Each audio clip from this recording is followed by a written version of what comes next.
When I was 17 years old, I got arrested at Universal Studios Orlando. I was surrounded by security guards and cops in golf carts. I was separated from my friends, and I got rushed into an underground police station. Now, to my stupid teenage brain, this was both scary and honestly kind of fun. You know, one second I was in this magical and safe, controlled environment, and the next I was in a hidden tunnel being screamed at by a really sad old man. And this dichotomy between freedom and control, joy and punishment, is the reality of theme parks. You know, they are havens of fantasy that are ruthlessly controlled, with hidden police ready to apprehend anyone who steps out of line and drag them into underground tunnels, and little golf carts too. You know, most people get arrested and it's a cop car. I got put in a golf cart. And this sinister phenomenon isn't confined to expensive theme parks in Florida, California, Paris, and Tokyo. This type of consumer ecstasy, underpinned by military-style control, is seeping into the rest of our lives. And the worst part is that, well, we barely seem to be noticing it. Now today, we're gonna tell you why theme parks are so successful at selling us a fantasy version of our own reality, what types of control they use to make it happen, and how this is all leading to main streets in America looking a lot more like Disney's Main Street USA. If you've ever been kicked out of a theme park or arrested at one,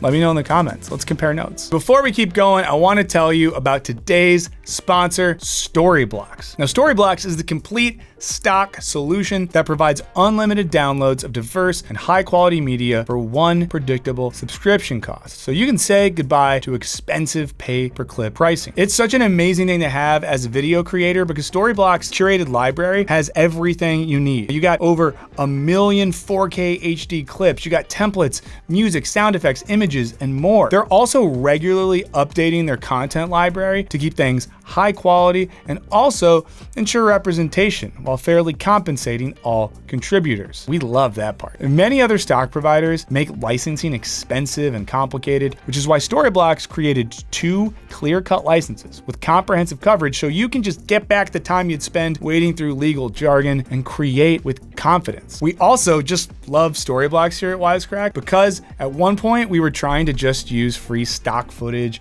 and Creative Commons footage in our videos, which meant we had to scour the web for hours. It ate up a ton of time, caused late nights and headaches, and at the end of the day, we never got exactly what we wanted in our videos. But now that we use Storyblocks, our lives are so much easier, our production process is faster, and our videos just look better. Now, to get started with unlimited stock media downloads at one set price, head over to storyblocks.com/wisecrack or click the link in the description. We use Storyblocks. If you make videos, you should too. And if you start using it, shoot us a link to what you make. We'd love to check it out. But for right now, let's get back to learning about how maybe everything is becoming a theme park. Okay, so let's start by comparing the unique entity of the theme park to another place parents take their kids to keep them distracted: museums. Now, at an art museum, you're actively interpreting these sites. You know, you're thinking about the meaning of Picasso's Blue Period. But theme parks don't demand any interpretation or deep thought from their guests. Oh, it's backwards part!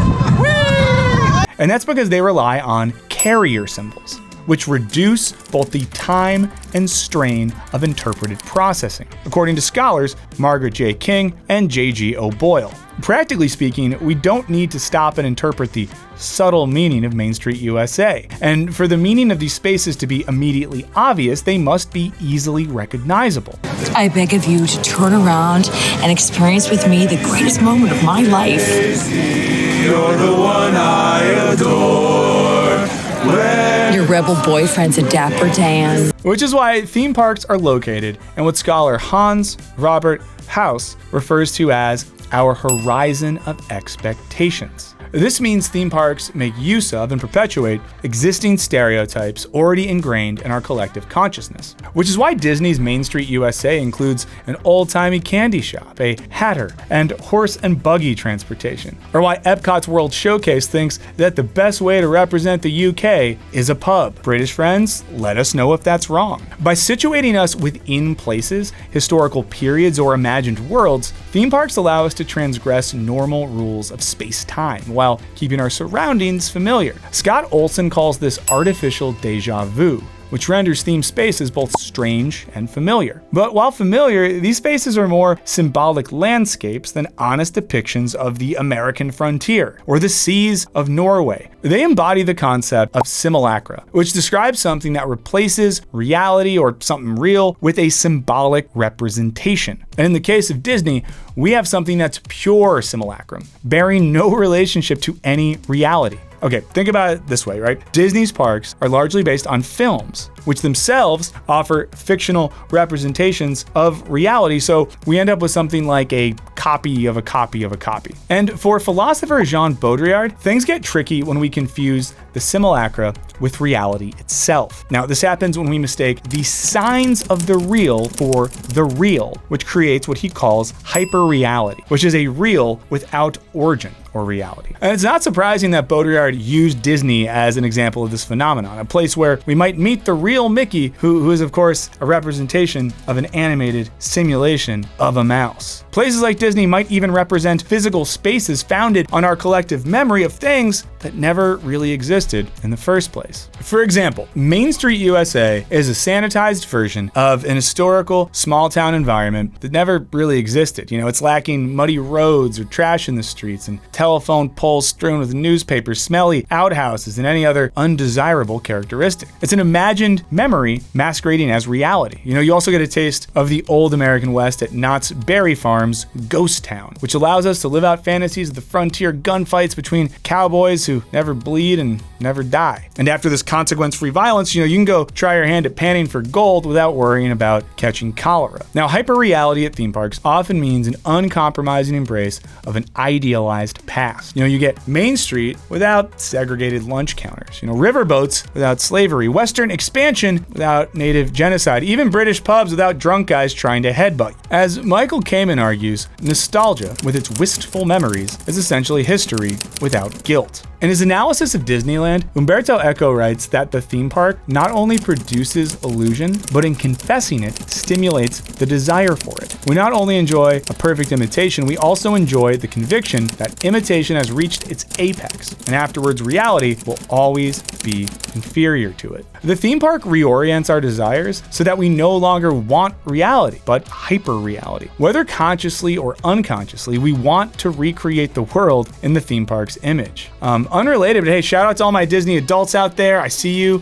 I respect you, especially the one that spent like 3 years in my DMs telling me why I was a terrible person. I hope you're like really happy. I hope you're just a happy person. And I assume since I haven't heard from you, you are. So hey, shouts. Now, this reality is fiction and fiction is reality is the natural culmination of what Paul Virilio called our cinematized society, in which we live in a realm of fictitious topology and spaces where we're both actor and spectator of a living cinema. Now, this is an inherently disorienting experience, but when theme parks harness the sensation, we're able to feel as if we're the stars in an ongoing story. Interacting with characters and sets lets us briefly reclaim autonomy over our cinematized life and makes that life fun rather than disconcerting. Now, when I was growing up, they would even let you star in short scenes from movies like Dick Tracy, and then they would sell you the tape for $50 or something. Goodbye, old pal, old buddy, old yellow jacket. What would Tracy say at a time like this? But beneath that carefree fantasy lurks a world of underground police stations and hidden security cameras and monitoring systems which make the collective dream possible. To create the utopian, we need a little dystopia. To quote the late, great, cryogenically frozen Walt Disney, the one thing I learned from Disneyland was to control the environment. The whole notion of theming a location necessitates a level of control, specifically a control of perspective. Just how every sight and sound in a movie is carefully selected by the filmmaker, every sensory experience in a theme park is micromanaged. Theming requires consistency and aesthetic precision to be decipherable, and any out-of-place element risks compromising the cohesion. Now, this distinguishes Disney and other modern theme parks from earlier forms of mass entertainment. They're ultra-sanitized and orderly environments with no signs of wear or tear. They're essentially freezing time. Ambient sounds mask unpleasant noise. Scents cue emotional associations. Death has been defeated. There's actually rumors that no one is ever pronounced dead on Disney property, which is weird. If you've been pronounced dead on Disney property, and then came back as a ghost, and your ghost form gives you a physical manifestation that lets you touch keyboards and watch videos. Let us know if that's true.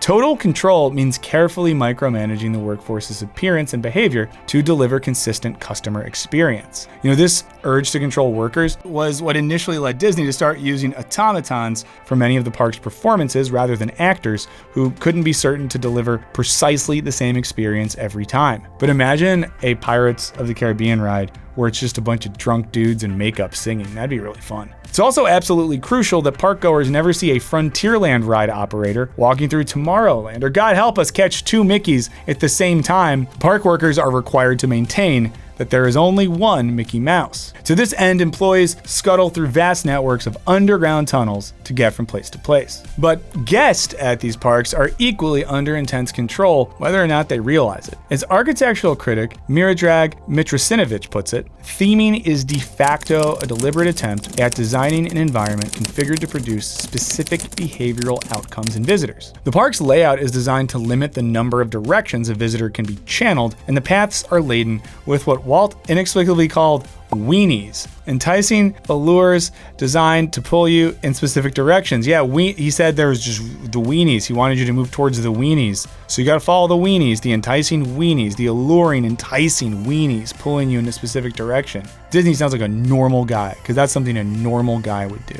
As scholar Craig Stonkin writes, while the myths of Disneyland emphasized free play, the reality is that Disney was moving more and more toward a design culture that attempted to eliminate randomness and free play. Theme parks have always been shrewd at controlling crowds, from structuring lines to make you feel like you're moving forward, to the ubiquitous though hidden presence of CCTV. Any acts of nonconformity are immediately stamped out. Criminologist Clifford Shearing describes walking through Disney with his daughter, who had blisters on her feet and, took her shoes off. But within a minute or two, they were approached by a security guard dressed in sort of a Bahamian theme, who informed them that bare feet are not allowed in Disney World and threatened them with expulsion. This evokes what some scholars describe as our evolution from a disciplinary society where people are controlled by threat of violence and punishment to a control society, which, according to philosopher Byung-Chul Han, focuses on controlling our psyches and imagination rather than our bodies. I do prefer working from home, but if I have to come to the office,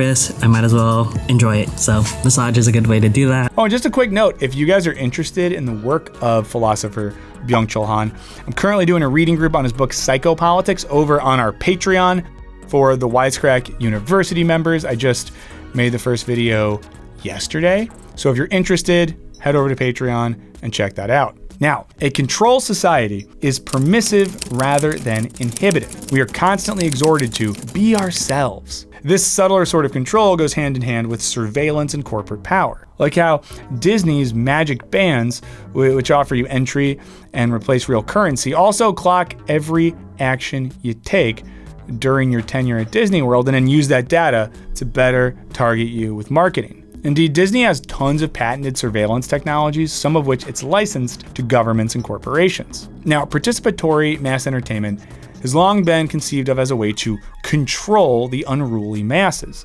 In fact, the man who invented the first American roller coaster actually did so because he wanted to create stimulating recreational alternatives to brothels. I don't know about you, I've never been to a brothel, but I imagined if I was going to a brothel, if my mindset was like brothel zone, and then someone was like, hey, you want to go sit in this little wood cart and be on a track and just move around for a bit? You're going to go up and down. I would be like, no, that's a different thing than the brothel zone. Sounds fun.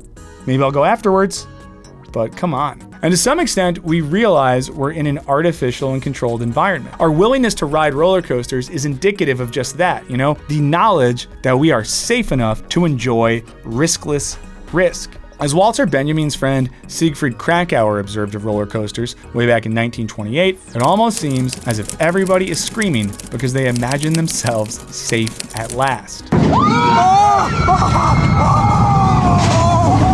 The rides are designed to exhibit just the right amount of controlled risk, from the way they sway and creak to raise tension, to the anticipatory lull before a big drop. Scholars have connected this to Freud's death drive, or our impulse towards death. As Scott Lucas writes, for the patron, the feigning of death through the riding of amusement rides is a desired outcome of a theme park visit. Surviving a roller coaster creates a sense of psychic achievement, You've beaten a death you knew was never going to happen. As writer Charlie Haas argues, this idealized environment, in which every danger is domesticated, feeds into a form of reverie most conducive to the suspension of criticality. In other words, when you're in this uncanny, symbol-ridden world full of safe thrills, you're not about to bust out your sharpest analysis of global capitalism. Unless you're me, I bet I could do it. If you ever want to go to a theme park together, let me know and we'll just analyze the hell out of that son of a bitch. Which is why emotion-laden consumption goes part and parcel with controlled amusement, exemplified by the Experience Society. Our acts of consumption in theme parks aren't about physical needs, but about satisfying emotional needs and crafting our identities. Echo observed that theme parks purposefully blur the line between immersion and consumption. You buy obsessively, believing you are still playing. Which honestly is like me in the parking lot before and after, a Grateful Dead show, so I get it. The themed merchandise available at every ride is imbued with symbolic significance. You're not buying a tiny Buddha statue in green tea, you're purchasing a new spiritual lifestyle. True story, I actually bought those items at Epcot in their version of Japan when I was on an 8th grade field trip because I was trying to be more spiritual. What I learned is that 8th grade girls aren't looking for a budding, faux Buddhist who's also Catholic, but also thinks maybe God isn't real. And if you think you can avoid this weird consumerist hyper-reality simply by opting out of family trips to Disney, well, think again, sunshine, as this same logic is being infused into our cities and our neighborhoods right under our noses. Now, you don't need to eat Lieutenant Dan's pork ribs and shrimp to know that theming is everywhere. Sociologist Mark Gottdiener described the widespread adoption of theming from restaurants to medical centers as part of a broader ascendancy of symbols over substance that increasingly characterizes American culture. And welcome to the world's first and only orthodontic office filled with screen-use props from every Star Trek show and motion picture. While consumption habits were once driven by quality, the rise of emotional appeal makes theming an easy way to differentiate an otherwise unremarkable plate of pasta. It's like one time I was on vacation and there was a little cafe called Grateful Bread that was Grateful Dead themed. And it's not like it was good bread, but I was so excited. I was like, oh, Callie, that's my wife. Can we turn around and go to Grateful Bread? No, she's not a deadhead like me, but she loves carbs. So we turned around and we went to the place and it was fine, and that's what marriage is like, I guess. Baudrillard noted that the reach of theme parks had already extended way past the gift shop near the exit. He wrote that Disneyland is presented as imaginary in order to make us believe that the rest is real, when in fact all of Los Angeles and the America surrounding it are no longer real, but of the order of the hyper-real and of simulation. It is no longer a question of a false representation of reality, ideology, but of concealing the fact that the real is no longer real, and thus of saving the reality principle. In other words, presenting Disneyland as imaginary implies that the outside world is what's real, when in fact our cities are already hyper-real simulations. Indeed, Echo's prediction that our unconscious desire for the simulation would trickle into the real world has definitely come true, and it's hardly restricted to individual businesses. Scholar Stacey Warren noted all the way back in 1992 that nearly all urban and suburban redevelopment projects were highly influenced by theme park techniques. So that's what Epcot is, an experimental prototype community that will always be in a state of becoming. It will never cease to be a living blueprint of the future, where people actually live a life they can't find anywhere else in the world. And Disney designers have long contracted their skills to cities like Seattle, forming an integral part of what's called the New Urbanism movement. One early result was Seaside, Florida, where The Truman Show was filmed. In 1992, urban planner Michael Sorkin observed three main features of what he calls the theme park city: the dissipation of all stable relations to local, physical, and cultural geography, meaning the features of a theme park city are generic, detaching them from the space around them, capable of being slotted into any city in a paint-by-numbers fashion. An obsession with security in the form of invasive policing, private security forces, enclaved communities, surveillance, etc. And the full adoption of the simulation where visions of the reborn Lower East Side are as sanitized as Disney's Main Street and communicate in symbols rather than authenticity. So what this is now, it's a lot of like boutique shops, places where people go shopping, shoes, all kinds of stuff like that. But these tiny apartments that used to house 2 or 3 different families or whatever, and tons of borders and things like that are now, millions of dollars. This all creates the hyper-real city. There are features of new urbanism that we could totally get behind, like an emphasis on walkability, which is totally good. But what these redevelopment projects typically amount to is turning public space into commercial space. For example, these projects often include themed urban entertainment projects, which offer experiential synergy, meaning you can spend your money on food, booze, products, and entertainment, all without leaving the space. Built around the vague goal of economic development, such institutions foster what sociologist Sharon Zukin has called a vision of civility bounded by consumption, with such consumption championed as inherently good for cities. New York City's High Line is a prime example of public development projects that largely serve private interests. So like a lot of designer goods, there's almost an aspect of look but don't touch with this. None of the buildings on the High Line can be entered from the High Line. Sprinkled with gift shops, a ballroom, a hotel, expensive coffee shops, even a donuttery, the High Line is inherently posited as a space of commerce. What's more, institutions like the High Line use Disney-like techniques to shape and script park-goer behavior, from omnipresent CCTV to a laundry list of regulations against normal park activities like throwing a ball around or stepping on the grass. The scholar Jeremy Williams describes how his mild transgressions while visiting the High Line, like climbing on a bench and touching the infrastructure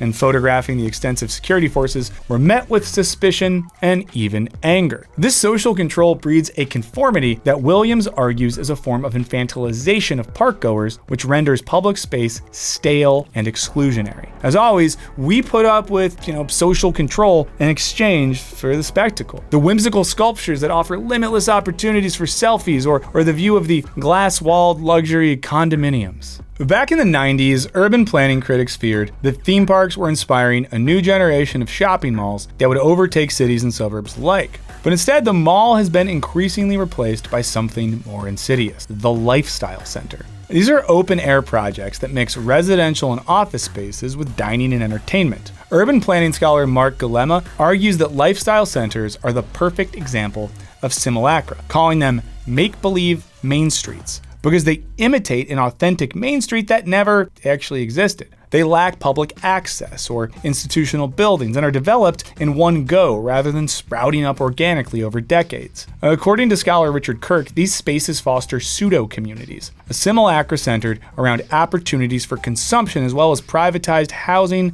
goods, and services for the select wealthy members. Consider the forthcoming Dallas Midtown, which promises to create a city within a city, complete with a 7-story glass-enclosed European-style market, because, nothing screams, I'm in Texas, like getting some good brioche at the boulangerie. The real estate firm behind the project promises that when visitors come to Dallas Midtown, they won't want to leave. Now, bearing no fidelity to local architecture or culture, Kirk argues that such spaces cause a local transformation that requires a reimagining of capitalism as a way of life. Of course, like Disney World, who these spaces don't make room for is as important as who they do make room for. These gentrifying projects in the US have repeatedly displaced communities of color and other marginalized groups. Meanwhile, the unhoused aren't typically welcomed with open arms into your exciting new urban entertainment project. In fact, the social control provided by private security forces and omnipresent CCTV cameras, are often part of the sales pitch. In short, these sites of conspicuous consumption are built to be safe and convenient for folks with disposable income and expensive taste, while further restricting public land available to everyone else. As cities are increasingly littered with specific but generic theme park trappings, a sense of placelessness becomes fundamental to the urban experience. Cities become what scholar Manuel Rodriguez Alves calls the everywhere nowhere. The result of all this is that our cities are slowly becoming spaces themed around consumption, in which the freedom to live and work and consume in places that reflect our own style or taste is undergirded by intense forms of social control. Controls that we're seemingly willing to accept as long as our new urban loft building has a Shake Shack and a Soul Cycle on the ground floor. But hey, at least this way your landlord doesn't just profit off your rent, but from every dollar you spend in your new urban living oasis. But hey, what do you all think? Has theme park logic gone too far? Are we living in cities with main streets as fake as Disney World's. Are you still wondering, Michael, but why did you get arrested at Universal? Why can't we know the story? I'm not going to tell you now, but I will tell you that I told the full story on the final episode of our deceased podcast, Culture Binge.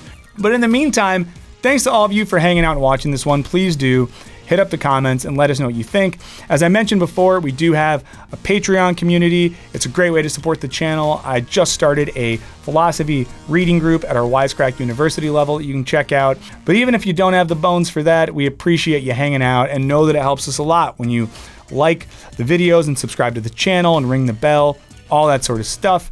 So thank you so much. Please come back next time. And make sure you go through the gift shop on the way out, because we have some exciting new products that I think would really make your life better. I'll just be here waiting like an animatronic YouTube host. Until next time.